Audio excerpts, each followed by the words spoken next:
میں محمد ضیاء السلام سورہ التوبہ کا خلاصہ لے کر آپ کی خدمت میں حاضر ہوں۔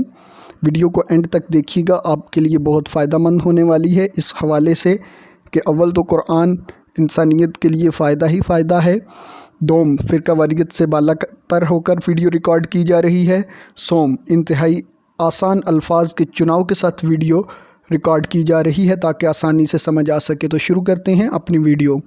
سورہ توبہ ایسی سورت ہے جس سے پہلے بسم اللہ الرحمن الرحیم نہیں لکھی جاتی۔ اس میں مشرکوں کی بابت غضب آلود احکام درج ہیں۔ ترتیب کے لحاظ سے یہ قرآن مجید کی 9ویں سورت ہے اور یہ سن 9 ہجری میں مدینہ کے اندر نازل ہوئی۔ اس سے پہلے سن 6 ہجری میں صلح حدیبیہ ہو چکی تھی۔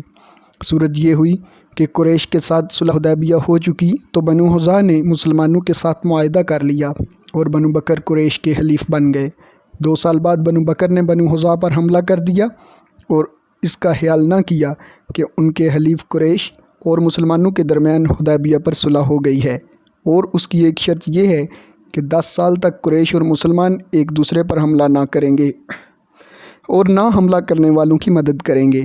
قریش نے بنو بکر کی ہتھیاروں وغیرہ سے مدد کی اور یہ صلح حدیبیہ کی صریحاً خلاف ورزی تھی۔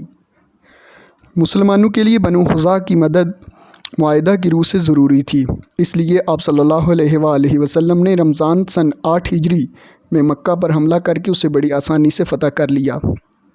فتح مکہ کے وقت عرب کے قبیلوں کے ساتھ مسلمانوں کے مختلف قسم کے تعلقات تھے۔ بعض کے ساتھ ایک معین مدت تک معاہدہ تھا، بعض کے ساتھ مدت کے تعین کے بغیر معاہدہ کر لیا گیا تھا۔ بہت سے ایسے قبیلے تھے جن کے ساتھ کوئی معاہدہ نہ تھا۔ مکہ پر قبضہ کرنے کا معنی یہ بنتا تھا کہ تمام جزیرۃ العرب پر قبضہ ہو گیا۔ اللہ کے علم میں اس کا فیصلہ ہو چکا تھا کہ سارا جزیرۃ العرب اسلام کا ایک مضبوط قلعہ ہوگا، یہاں سوا مسلمانوں کی کسی کا عمل دخل نہ ہوگا، اور مکہ کی برادری پھیل کر تمام عرب کو ایک کر کے رہے گی۔ اس مقصد کو پورا کرنے کے لیے لگاتار حسب ذیل واقعات نمودار ہوئے۔ سن 6 ہجری میں صلح حدیبیہ ہوئی۔ سن 8 ہجری میں قریش نے اسی شرط کی خلاف ورزی کر کے اسے توڑ ڈالا اور اسی سال مسلمانوں نے مکہ پر اچانک حملہ کر کے اسے فتح کر لیا۔ سن 9 ہجری میں سورہ توبہ نازل ہوئی جس میں تمام جزیرہ عرب کو براہ راست مسلمانوں کے بلا شرکت غیر زیر اقتدار لانے کا فیصلہ کر دیا گیا۔ یہ سورت جس وقت نازل ہوئی ہے، مسلمانوں کا قافلہ حضرت ابو بکر رضی اللہ تعالیٰ عنہ کی نگرانی اور قیادت میں حج کے لیے مکہ مکرمہ روانہ ہو چکا تھا۔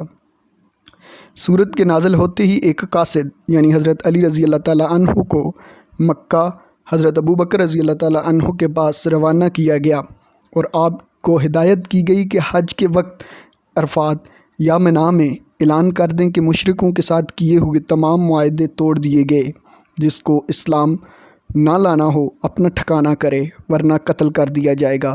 حضرت علی رضی اللہ تعالیٰ عنہ نے یہ اعلان پڑھ کر سنایا۔ اس صورت میں مختلف آیتیں مختلف قبیلوں اور واقعوں سے متعلق نازل ہوئیں جس کا ایک اجمالی خلاصہ درج ذیل ہے۔ نمبر 1، شروع میں مشرکوں کو خبردار کر دیا گیا کہ اب ہمارے تمہارے درمیان کوئی معاہدہ نہیں، تمہیں 4 مہینے کی مہلت دی جاتی ہے، اس میں یا تو مسلمان ہو کر اسلامی برادری میں شامل ہو جاؤ یا جزیرۃ العرب سے باہر چلے جاؤ، تمہارے لیے دنیا اور آخرت کی رسوائی لکھی جا چکی ہے۔ اس اعلان سے عرب میں ہمیشہ کے لیے بت پرستی کا خاتمہ ہو گیا۔ نمبر 2، روم کی عیسائی سلطنت مسلمانوں کی بڑھتی ہوئی طاقت کو دیکھ کر اس کے دبانے کی تیاری کر رہی تھی، اس کی بابت خبریں اور ان سے آئندہ جو لڑائی ہوگی اس کی بابت ہدایات ہیں۔ نمبر 3، مسلمانوں کو منافقوں سے الگ اور ان کے ہتھ کنڈوں سے ہوشیار رہنے کی ہدایت کی گئی ہے۔